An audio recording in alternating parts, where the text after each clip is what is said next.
Conformément à leur agenda commun, Bruno Jean-Richard Itoa et Mohamed Barkindo ont échangé avec la presse le 24 août dernier à Brazzaville. Un échange qui fait suite à 3 jours de travail intense menés par le secrétaire général de l'OPEP en République du Congo, avec des audiences à la primature et aux 2 chambres du Parlement. Fondé le 14 septembre 1960 à Bagdad en Irak, l'OPEP et la République du Congo ont depuis emprunté des chemins qui se sont toujours chevauchés durant ces 60 ans.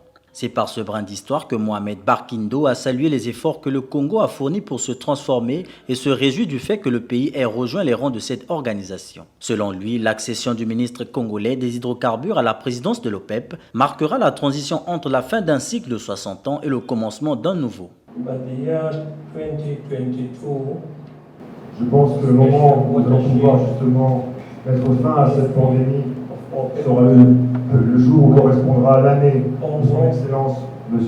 Bruno Jean-Richard Itoa, ici présent, prendra la présidence au nom du Congo de l'OPEP en 2022. Ce sera une présidence symbolique parce que au moment où le Congo prendra la présidence, nous aurons terminé un cycle de 60 ans et nous pourrons repartir maintenant dans un nouveau cycle de 60 ans. Mohamed Barkindo a aussi souligné le fait que l'année 2022, qui correspond à l'accession du Congo à la tête de la dite organisation, sera aussi l'année de la transition énergétique et de la préparation de la COP 26. Troisièmement, ce sera aussi l'année où nous pourrons un petit peu nous recentrer sur le développement durable, sur l'environnement au travers de la COP 26. La transition énergétique en 2022 deviendra un sujet principal et majeur. Ayant foi en la République du Congo, qu'il considère comme sa deuxième patrie, pour le secrétaire général de l'OPEP, l'accession prochaine du Congo à la présidence de cette commission, c'est aussi celle de toute l'Afrique, mettant en avant la valorisation du potentiel de la République du Congo dans le secteur des hydrocarbures. La collaboration avec l'OPEP va propulser des projets de valorisation de gaz. À cet effet, le ministre congolais a affirmé l'engagement gouvernemental d'établir un pôle gazier.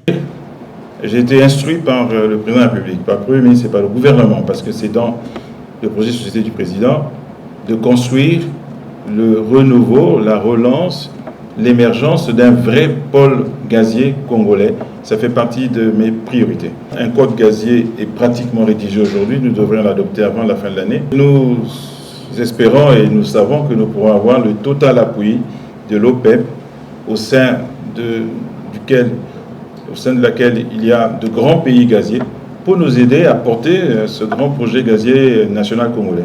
La vision est de desservir les ménages sur toute l'étendue du territoire national en produits gaziers.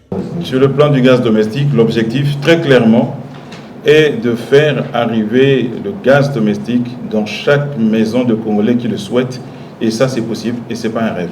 Pour sa deuxième journée de visite de travail en sol congolais, la délégation de l'OPEP, en prélude de cette conférence de presse, a visité le siège de l'Organisation des pays exportateurs des pétroles africains en sigle APO. Cette visite a été l'occasion propice pour les deux secrétaires généraux de se décorer mutuellement.